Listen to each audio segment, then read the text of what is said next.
gobierno que logró penetrar importantes estamentos de diferentes agencias en el gobierno y que durante un tiempo le permitió desenvolver sus actividades con entera libertad.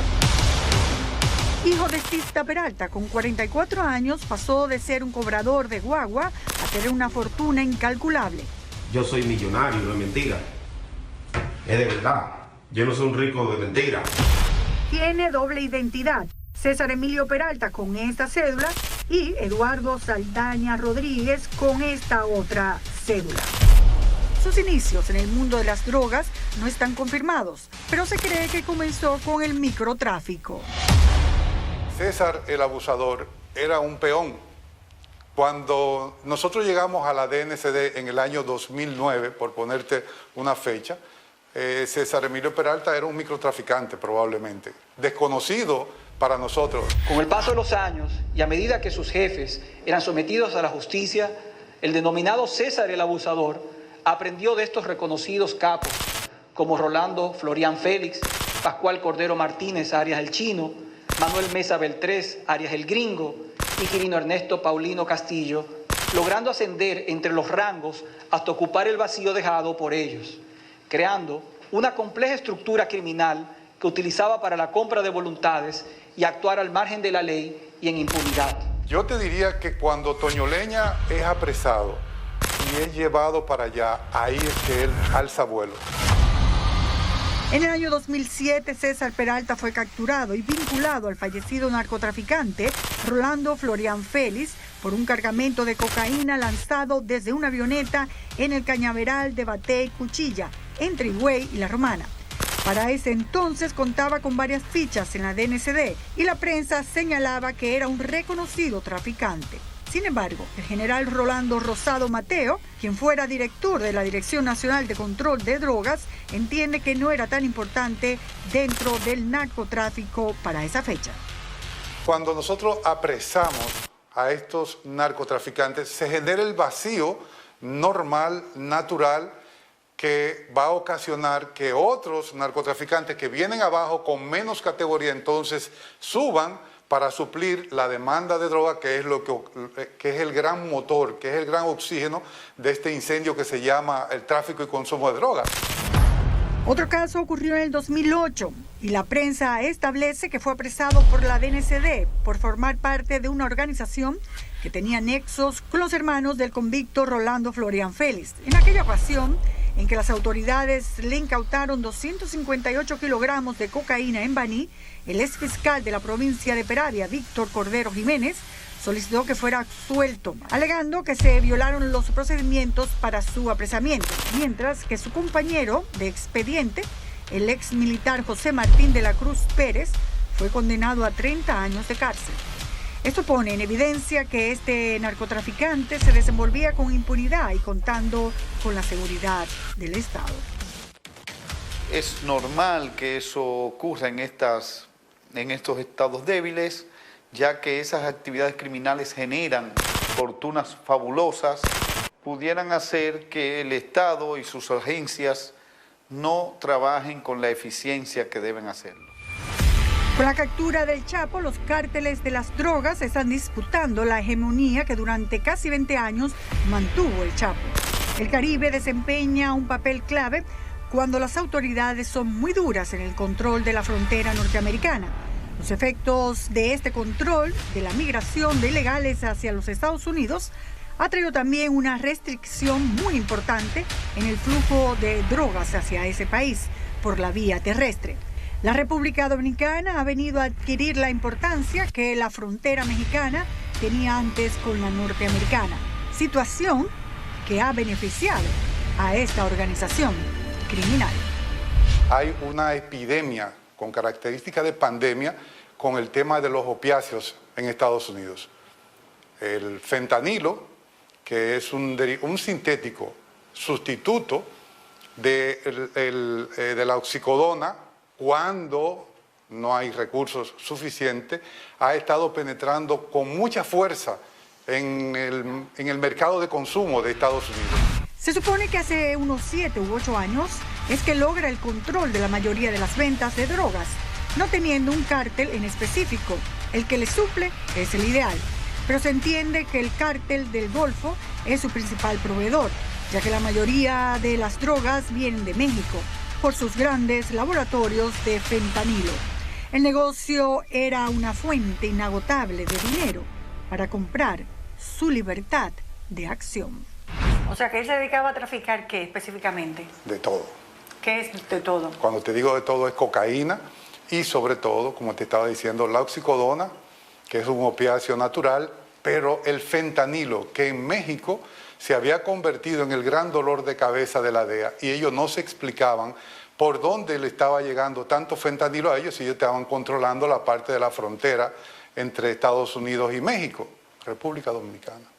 ¿Y en ese caso era César el abusador? Una parte de esa droga, una parte importantísima de esa droga la controlaba el cártel o la red que dirigía, porque no es un cártel, es una red que corresponde o hace negocio con diversos cárteles. Para desmantelar una organización de este tipo, cuando han dejado crecer al enano a la categoría de monstruo, es una tarea que conlleva muchos esfuerzos, utilización de recursos y años de trabajo, como fue este caso. Hay un trabajo detrás de esta operación que acaban de hacer las autoridades dominicanas en combinación con las autoridades norteamericanas. Hay un trabajo de inteligencia previa de 1 o 2 años atrás, en la cual ellos han tenido que hacer una radiografía muy detallada de cada una de las actividades de estos sujetos, que implica incluso el infiltrarle agentes dentro de la estructura para conocerla mejor, ir más lejos aún,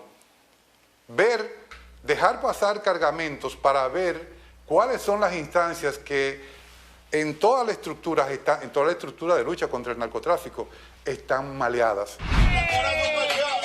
Es una estructura que no está desmantelada en su totalidad. Solo observando las redes podemos conocer personajes ligados a César el abusador. Una de las más activas es esta, la Bloomberg, la mamá de los pollitos, con 179,000 seguidores.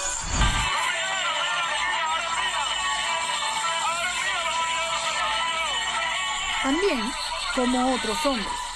Dentro de la estructura de él hay un personaje que era el contacto de él con mucho poder, que le permitía hacer, digamos, el lobby, que le permitía, digamos, le tendía una alfombra para llegar a esos estamentos en donde normalmente él jamás llegaría. Y todos sabemos de quién se trata y que en su oportunidad también ese personaje va a caer. Se entiende que los procesos están todavía en desarrollo, en espera que haya cruz para todos. Conocido como César el abusador. Aun cuando tiene varios apodos como ingeniero por la cantidad de discotecas que construyó, uno de infancia Pocholo, otro como el maestro, uno como el monstruo, el más conocido se lo puso Chico Candado, César el abusador.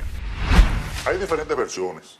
La más contada es una que sucedió hace 5 años atrás, cuando un coronel que estaba con su novia tuvo un altercado con él porque él intentó propasarse.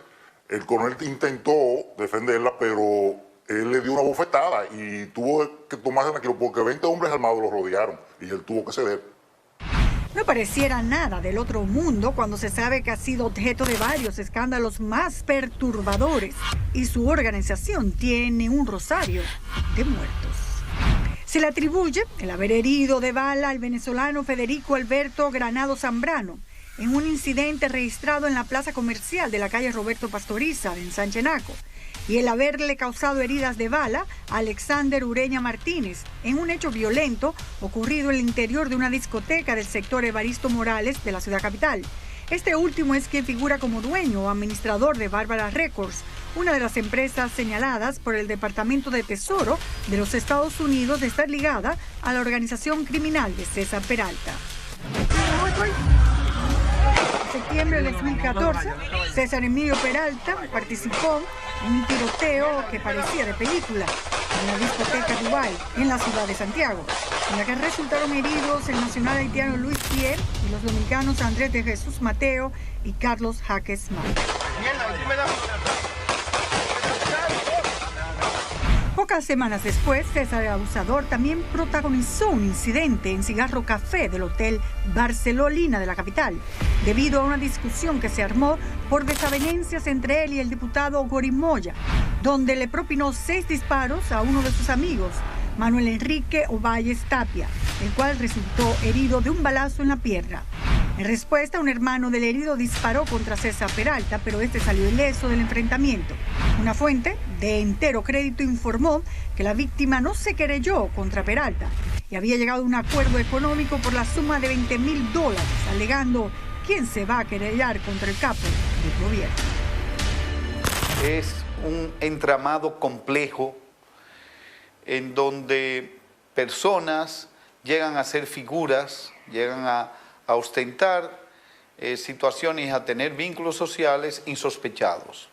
Por eso siempre se ve el tinglado político, se ve el tinglado militar, judicial, del Ministerio Público. Por estos 3 hechos mencionados en las discotecas, la prensa establece que en febrero del 2014 fue apresado la madrugada de ese lunes en la ciudad de Santiago un hombre al que apodan César el Abusador, que era perseguido de manera activa por estar señalado como el presunto autor de agresiones a tiros contra 3 hombres en las que ocasionó heridas. El prevenido será trasladado desde Santiago a la jurisdicción del Distrito Nacional para que se le conozca medida de coerción. Fin de la historia. Estos incidentes quedarían en la categoría de nada si los comparamos con los asesinatos de esta organización. Un sonado caso de 2 ciudadanos holandeses que fueron encontrados muertos, acribillados a tiros, en una fosa del paraje Los Chivos del Ceibo en 2017, son atribuidos a la red criminal de César el Abusador. Próximo a la fosa se encontró una camioneta incendiada, propiedad de Ramón Adolfo Rodríguez Castillo, quien desde entonces se encuentra desaparecido y de quien se comenta mantenía vínculos comerciales con esta red criminal y había tenido una discusión con Kelvin Enrique Fernández Flaquet, Coto. Los padres de Ramón Rodríguez Castillo se querellaron contra el Ministerio Público alegando que se estaba encubriendo al autor del crimen. La fiscalía saca por la pizza de todo este dossier de pruebas, la más simple, y desvincula en su acusación a Miguel Ángel de la desaparición y muerte, que es por lo que la policía científica le envía el expediente. Pero no quieren ampliarle la acusación por lo del hijo mío, por la desaparición, cuando la policía le demuestra a la fiscalía y le manda un expediente para que lo acusen y ellos no lo acusan ni quieren incluirlo. Pero no me dicen dónde lo tiraron ni qué hicieron con él, que eso es lo que más me desespera. Vivimos en una sociedad de esquemas, de mafias y privilegios. Otro hecho criminal atribuido a esta red fue el tiroteo ocurrido en el mismo corazón del exclusivo complejo turístico de Casa de Campo entre Hansel Rafael Morales Horta y Kelvin Enrique Fernández Flaquer Coto, quien ha sido señalado por la Procuraduría como uno de los integrantes de la organización Peralta.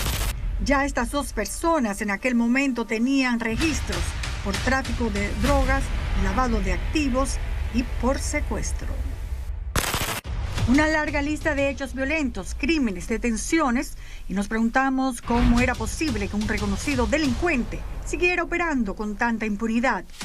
Muchos entienden que esto fue posible gracias a que César aprendió de la peor crápula y se cuidaba mucho en lo que se refiere a las transacciones de las drogas. Hace muchos años, de hecho, como ustedes vieron en la prensa de hoy, desde hace 4 o 5 años se le estaba dando seguimiento a este caso.